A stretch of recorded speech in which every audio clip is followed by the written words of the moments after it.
39절부터 43절까지는 동족, 이스라엘 사람이 경제적으로 어려워져서 이스라엘 사람에게 노예가 됐을 경우를 말하고 있고요. 44절부터 46절까지는 이방인의 노예를 어떻게 대우할 것인가라는 것이 나와 있고요.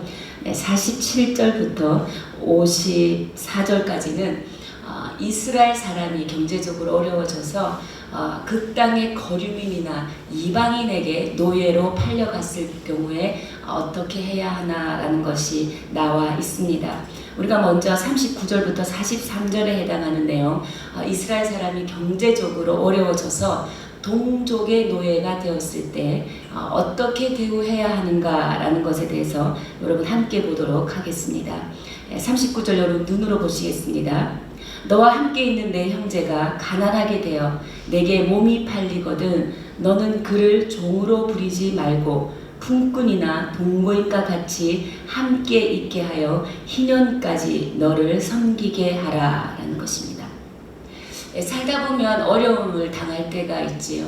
그랬을 때 빚을 갚지 못해서 이 당시는 빚을 갚지 못하면 그 사람의 노예로 팔려가게 됩니다.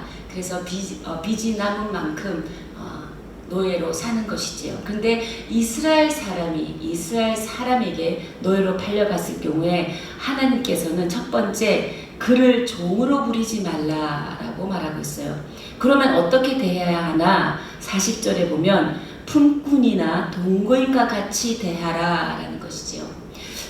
종과 품꾼 사이에는 여러분 분명한 차이가 있습니다. 종은 모든 권리가 박탈당하는 거예요. 자신의 권리가 아무것도 없어요. 자유가 없습니다. 근데 품꾼은 뭐냐면 단지 자신의 신분을 판 것이 아니라 노동력만 제공한 거예요. 그래서 자기는 노동력만 제공하면 되죠. 그러면 종과 품꾼은 굉장한 차이가 있죠. 중요한 신분을 팔지 않았다. 내게 주어진 자유를 팔지 않았다라는 게 종과 품꾼의 차이입니다. 그래서 하나님의 명령에 따르면 네 동족이 빚을 갚지 못하여 너의 노예가 되었을 때는 그를 종으로 부리지 말고 품꾼이나 동거인과 같이 여기라 라고 하나님께서 말씀하고 계신다라는 것이죠. 최대한 인격적으로 대우하라는 것이죠. 하나님 어려움에 빠진 그 형제를 대할 때 우리가 최소한의 선을 가지고 대하기를 원하시는 것입니다. 왜냐하면 이 형제는 노예이기에 앞서서 우리의 형제이기 때문이지요. 그리고 41절에 보면 그렇게 노예로 팔려왔지만 그때에는 그와 그의 자녀가 함께 내게서 떠나 그의 가족과 그의 조상의 기업으로 돌아가게 하라. 그때에는 언제이냐? 희년입니다. 49년째 해가 되면 그는 이제 뭡니까? 희년을 맞아서 무조건 원래 상태로 돌아가요. 모든 빚은 다 갚은 것이 되고 이제 그는 그가 떠났던 그의 가족과 그의 조상의 땅으로 이제 돌아가게 하라라고 하나님께서 말하고 있지요. 자유를 얻어서 다시 새로운 시작이 열릴 수 있도록 하나님께서 그 인생에게 기회를 주게 된다라는 것입니다. 이렇게 자유를 얻은 하나님의 백성들이죠. 왜? 애굽 땅에서 하나님께서 이스라엘 백성들, 애굽 땅에서 노예로 살던 그들을 인도해 내신 분이 하나님이시다라는 것이죠. 그러면 모든 이스라엘 백성들은 하나님께서 주신 자유를 가지게 되는 것입니다. 자유를 가진 백성들끼리는 뭡니까? 영원히 주종관계로 묶어둘 수 없다라는 것이 하나님의 명령입니다. 그들이 단지 경제적으로 어려워서 그들의 노동력을 팔았을 뿐이지 그들이 자유인으로서의 그 신분을 판 것이 아니다라고 하나님께서 말씀하고 계시죠. 그리고 난 뒤에 또 두 번째 하나님 명령하고 계십니다. 43절을 보면 너는 그를 엄하게 부리지 말고 내 하나님을 경외하라.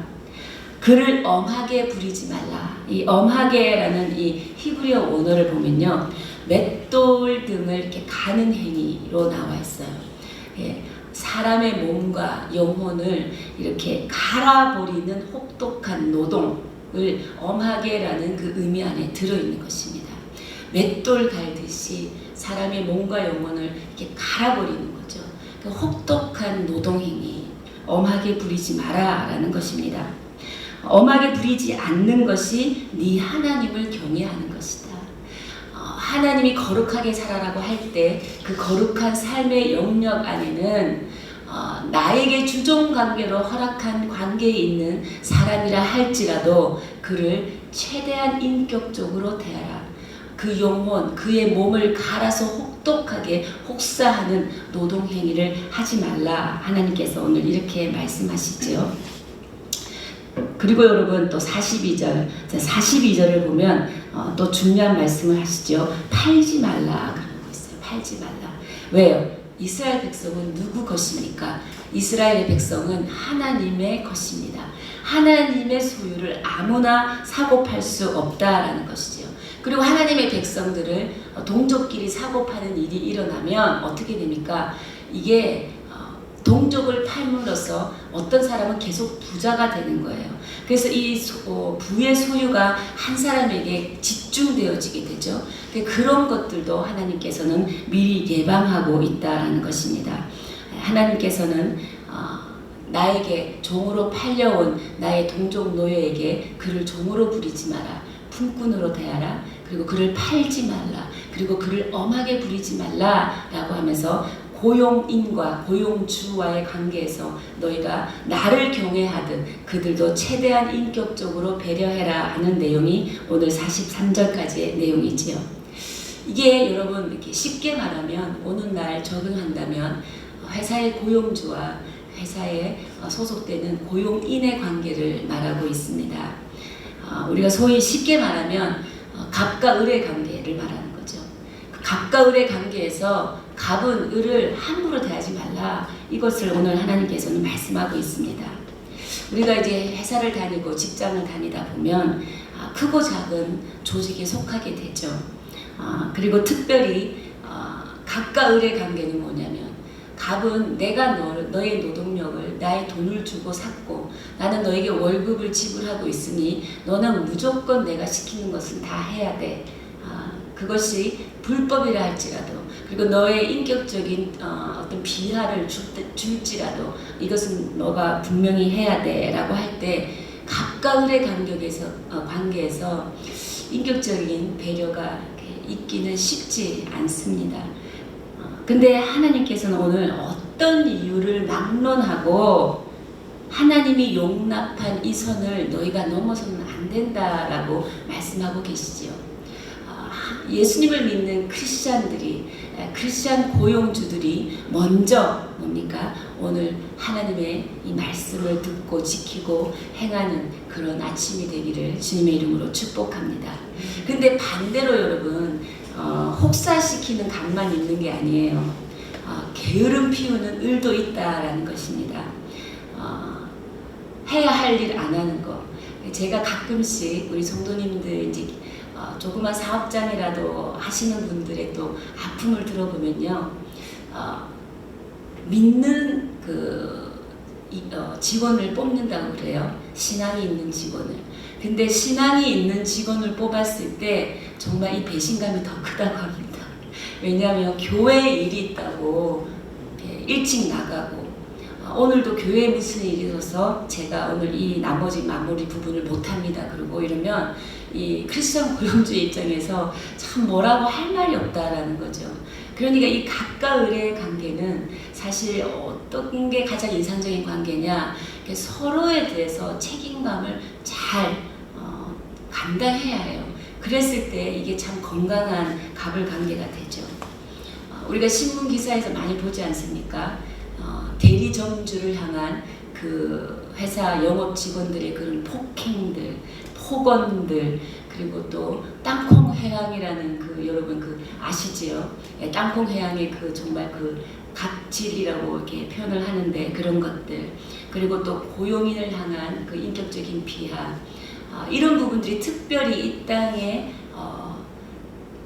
이주하여서 노동을 제공하고 있는 이주 근로자들, 제가 안산에서 그 이주 근로자들을 섬길 때 참 많은 억울한 일들이 많았습니다. 제가 너무 마음도 아팠지만 부끄러웠어요. 그 고용주들이 다 저희 한국 사람이잖아요.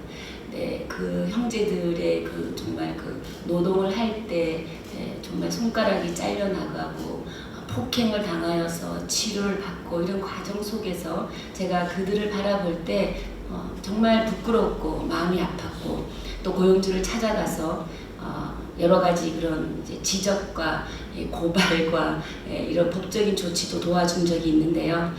우리 모두는 이 힘의 관계에서 출발하는 불평등의 관계, 이것을 믿는 우리가 먼저 개선하고 믿는 우리가 먼저 실천하는 그런 사람이 되어야겠다라는 것이죠. 왜냐하면 하나님께서는 상하로서 힘이 있느냐 없느냐여서 돈을 가졌느냐 돈을 가지지 못했느냐에 따라서 주종 관계가 맺어져서는 안 된다라고 분명하게 말씀하고 있다라는 것입니다. 그러면 여러분, 가장 이상적인 갑을 관계는 어떤 관계일까? 성경적 갑을 관계. 오늘 제가 말씀의 제목을 성경적 갑을 관계라고 정했습니다. 성경적 갑을 관계는 가능한 것일까? 이 답은 이거예요. 자기를 부인하고 십자가를 지셨던 예수 그리스도처럼 갑이 을의 종이 되는 섬기는 것, 갑이 을의 종이 되어서 섬기는 것, 그것이 바로 성경적 갑을 관계다라고 생각을 해봤어요. 갑이 을을 섬기는 것은요, 세상의 방식과는 다른 방식이에요. 이것은 하나님의 나라의 방식이에요. 새로운 삶의 방식이죠. 이것은 단순히 윤리적으로 도덕적인 결단이 아니라는 것입니다. 이제 잘해줘야겠다. 이제는 잘해줘야지. 나도 열심히 일해야지. 이런 윤리적인 도덕적인 결단을 넘어서서 내가 예수 그리스도의 그 사랑을 받은 자입니다. 내가 거저받은 사랑, 내가 거저받은 이 은혜. 그래서 우리가 영원한 생명을 얻게 되었잖아요. 그래서 우리는 이전에는 죄인이었지만 이제 하나님의 자녀가 되는 존재 변화를 받은 사람으로, 존재 변화를 받은 사람은 갑과 을의 관계에서 세상이 보여주는 완전히 다른 새로운 방식의 관계를 보여주어야 한다. 그것은 무엇인가? 우리의 죄를 대신해서 십자가를 지신 예수 그리스도가 갑이 을이 되어 죽기까지 낮아져서 섬긴 그 관계를 우리를 통해서 드러내야 한다는 것입니다. 우리를 통해서 뿐만 아니라 우리의 직장을 통해서, 사업장을 통해서, 또한 우리의 교회를 통해서 우리의 교회가 섬김의 교회, 그리고 선교적 교회, 그리고 약자의 교회가 되기를 기도합니다. 갑과 을의 관계가 아닌 서로 사랑의 빚을 갚는 관계, 이것이 성경적 갑을 관계가 아닌가. 오늘 저와 여러분 가운데 여러분을 만나는, 그리고 이게 꼭 주종 관계가 아니고 고용주와 고용인의 관계가 아닐지라도 부모와 자녀의 관계도 적용이 되죠. 우리 모두가 사실 갑이 아니고 을이라고 생각을 해요. 그렇지만 우리가 누구에게는 갑이 될 수 있어요. 부모가 자녀에게 갑이 될 수 있어요. 또한 반대로 자녀가 부모에게 갑이 될 수가 있어요. 내가 회사에서는 을이지만 또 회사의 다른 관계 안에서, 하청기업 안에서는 내가 또 갑이 될 수 있어요. 여러분에게 오늘 어떤 갑이 되겠습니까? 라고 하나님께서 물으신다면 여러분 오늘 어떤 갑이 되려는지 말씀을 나누는 동안 한번 잘 생각해 보시기 바랍니다. 44절부터 46절은요, 이방인의 노예를 대할 때 하나님께서 말씀하고 있지요. 이방인의 노예를 대할 때도 44절에 보면 이방인 중에서는 노예를 취할 수 있다라고 말하고 있고요. 그들 중에서 그 노예를 사고 팔 수 있다라고 하나님께서 말하고 있습니다. 그리고 46절에 보면 너희는 그들이 너희의 후손에게 기업으로 주어 소유까지 되게 할 것이라. 이방인 중에서는 너희가 영원한 종을 삼으려니와 너희 동족 이스라엘 자손은 너희가 피차 엄하게 부리지 말라.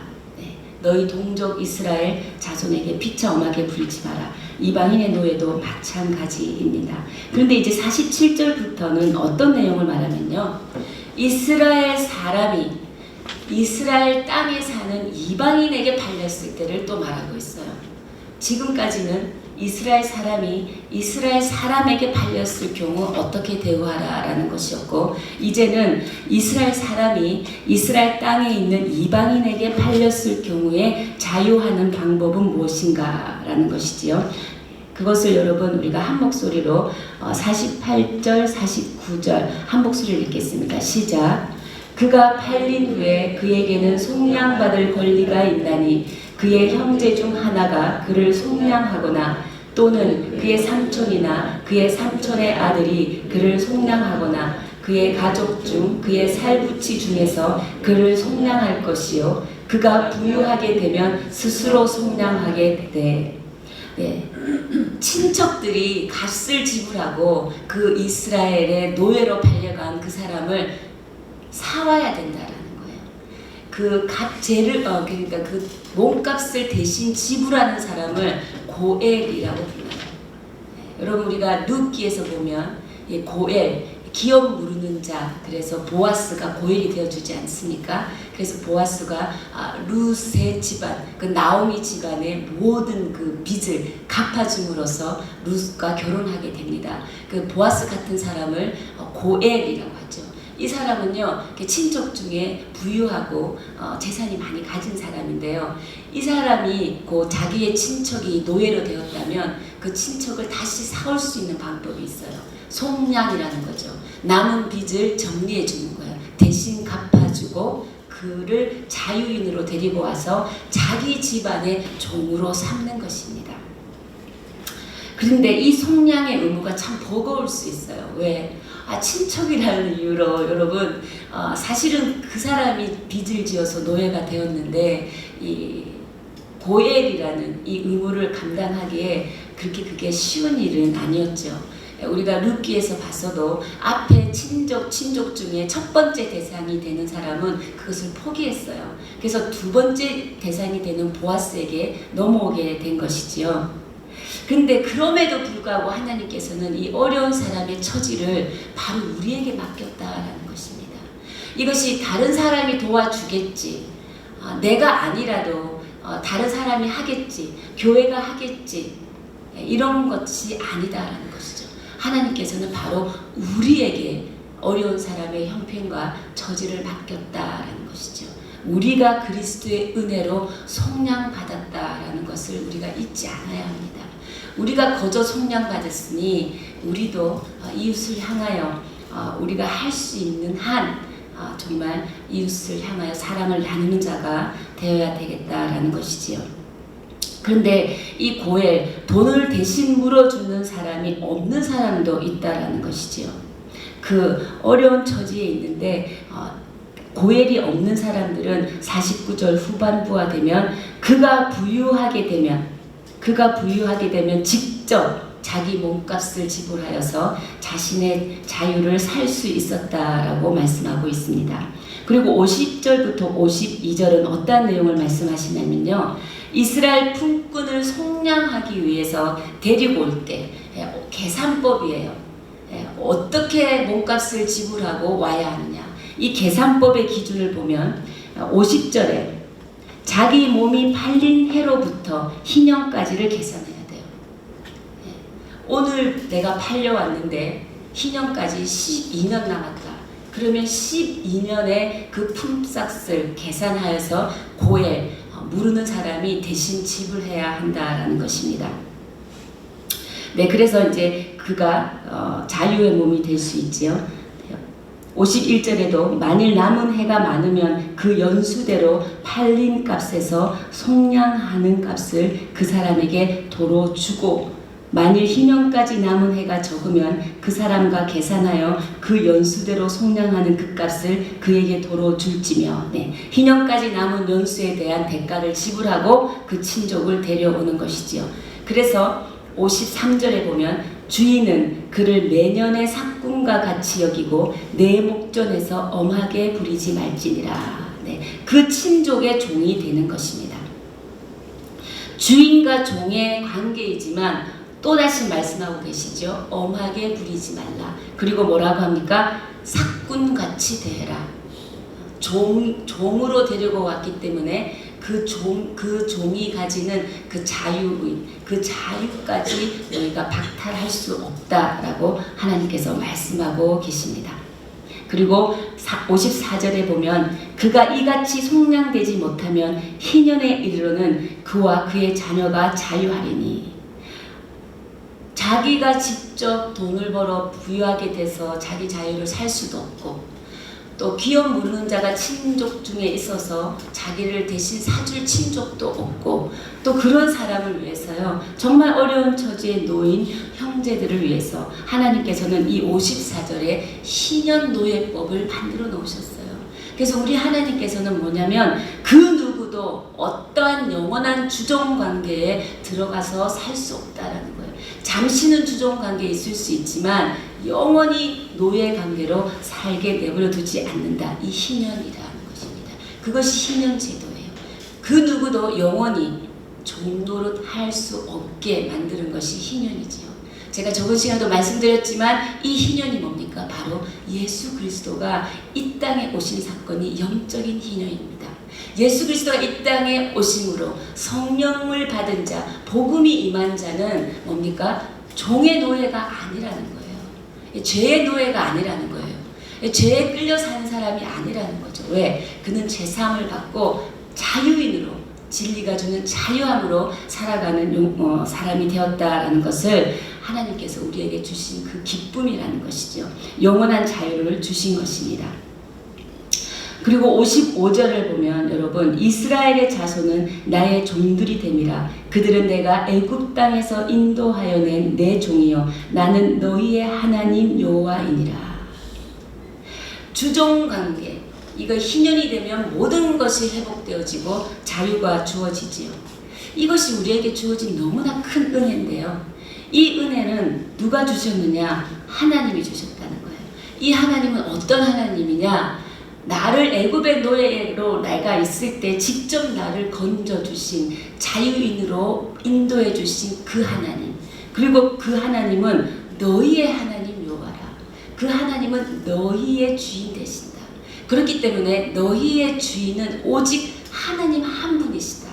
어떠한 사람이 너희의 주인이 절대 될 수 없다. 내가 너희를 인도할 것이고, 내가 너희를 지켜줄 것이고, 내가 너희를 보호할 것이고, 내가 너희를 뭡니까? 종에서 자유인으로 옮겼으니 어떠한 것도 너희를 구속하지 못하게 하는 그 하나님이 바로 나다라고 하나님께서 지금 말씀하고 계시지요. 사랑하는 여러분, 우리는 늘 실패할 수밖에 없어요. 그리고 굉장히 연약합니다. 찬송가 아니고 CCM 가사 중에 이런 게 있죠. 오늘 하루 살기도 힘듭니다. 오늘 하루를 힘겨워합니다. 그게 우리 인간의 연약함이죠. 근데 하나님께서 이렇게 영적 희년을 예수 그리스도를 통해서 우리 가운데 주셨다라는 거예요. 그래서 무엇입니까?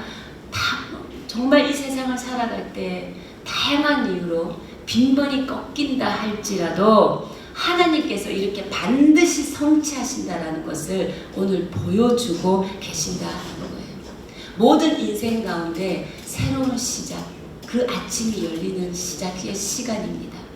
여러분이 지금 살아가는 시간 동안 어떠한 길이 열려야 하고, 하나님의 응답을 기다려야 하고, 하나님께서 주시지 않으시면 우리가 할 수 있는 것이 아무것도 없는 시간을 보내고 계시니까 하나님께서는 예수 그리스도를 이 땅에 보내주셔서 하나님의 약속의 말씀이 반드시 이루어짐을, 그리고 내가 너희를 애굽에서 인도해낸 너희의 하나님 여호와다. 그 여호와 하나님 앞에 오늘 기도하고 간구하십시오. 그러면 하나님께서는 우리에게 묶여진 모든 속박, 그리고 하나님께서 주신 또 우리의 이웃과의 관계 가운데서도 우리가 하나님을 경외하는 마음으로 그 이웃과 함께 살면 하나님께서는 우리의 길을 열어주시고 인도해 주시고 원래 자리로 회복시켜 주시는 그 축복을 주실 줄 믿습니다. 네, 사랑하는 여러분, 오늘 하나님께서 이렇게 물으십니다. 당신이 오늘 성경적인 갑이 될 수 있느냐 물으시는 거죠. 그렇게 물으면 여러분 어떻게 답을 해야겠습니까? 오늘 여러분을 통해서 성경적인 갑의 위치가 다시 한번 회복되어지기를 주님의 이름으로 축복합니다. 갑이 을을 섬기는 예수님을 닮아가는 삶, 그리고 예수 그리스도의 그 이름 안에서 우리가 자기를 비우고 낮춰 을을 섬길 수 있는 그 깊은 마음을 가지시기를 바랍니다. 그리고 이상적인 좋은 갑을 관계는 서로가 서로에게 요구되어지는 그 책임을 다하는 삶을 살아가는 사람, 부모가 자녀를 배려하는 삶, 자녀의 꿈을 키워주는 부모, 자녀의 꿈을 인정해주는 부모, 그리고 자녀는 부모에게 무엇입니까? 부모님을 존중하고 부모님을 공경하고 부모님을 경외하는 그런 삶을 살아가는 것이지요. 그 아름다운 관계들이 직장 가운데서도 열매 맺고 우리 공동체 안에 성도와의 관계 가운데도 사랑으로 서로 빚을 지는 관계로 열매 맺어지기를 주님의 이름으로 축복합니다. 우리 함께 기도하시겠습니다. 오늘 이 아침에 우리가 함께 기도할 것은 하나님, 우리 가운데 주의 성령을 부어주셔서 우리가 거저받은 그 은혜, 그 사랑, 이웃에 전하는 자가 되게 하여 주십시오. 어려운 처지에 놓인 형제들을 우리에게 맡겼었음을 알고 그 형제들을 온전케 하고 회복시키는 통로로 우리가 살아가게 하여 주십시오. 주님, 무엇보다도 성경적인 갑을 관계가 나의 공동체 가운데, 사업장 가운데 회복시킬 수 있도록 통로로 사용하여 주시고, 우리 부모와 자녀의 관계에서도 자녀를 인격적으로 존중하고 배려하고 또 부모님을 공경하고 부모님의 말씀에 순종하며 나아가는 우리 자녀들 될 수 있도록 인도하여 주시옵소서. 우리 함께 주님 앞에 기도하며 나아가시겠습니다. 살아계신 하나님, 감사합니다. 오늘도 하나님의 사랑을 우리 가운데 부어주시어서 하나님, 우리의 모든 관계에 있어서 성경적인 갑을 관계로 우리가 나아갈 수 있도록 인도하여 주시옵소서.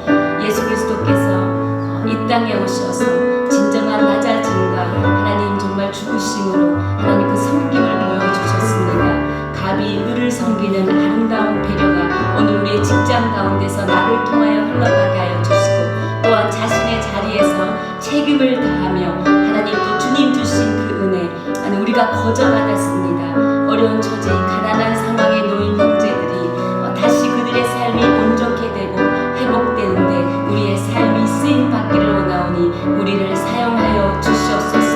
하나님을 사랑하는 자, 그 이웃을 향하여 그 사랑을 베풀며 나아가는 하나님 우리의 존재가 되게 하여 주시고, 예수 그리스도의 은혜로 우리가 값없이 속량함을 받았음을 기억하며 나아가는 우리가 되게 하여 주시옵소서.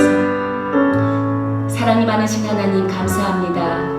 예수 그리스도의 핏값으로 우리가 거저 속량함을 얻었으니 그 속량함을 받은 우리, 하나님 그 사랑을 이웃을 향하여 베풀며 살아가는 우리 인생이 되게 하여 주십시오.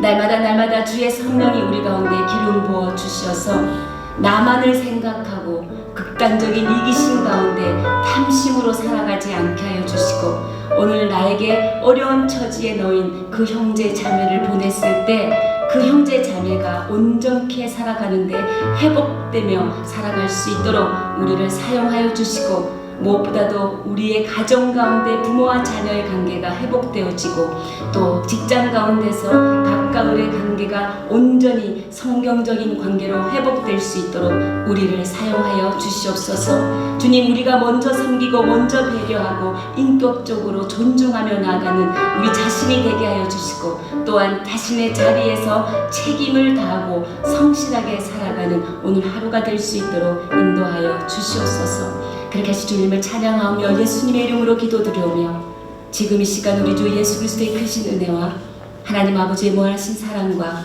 성령의 위로 교통 역사하심이 오늘도 하나님의 말씀을 들고 그 사랑을 전하며 살아가기를 결단하는 주의 백성들 머리 위에, 온 세상의 선교사님들 위에, 사람 살리는 교회 위에 지금으로부터 영원까지 함께 하시기를 간절히 축원하옵나이다.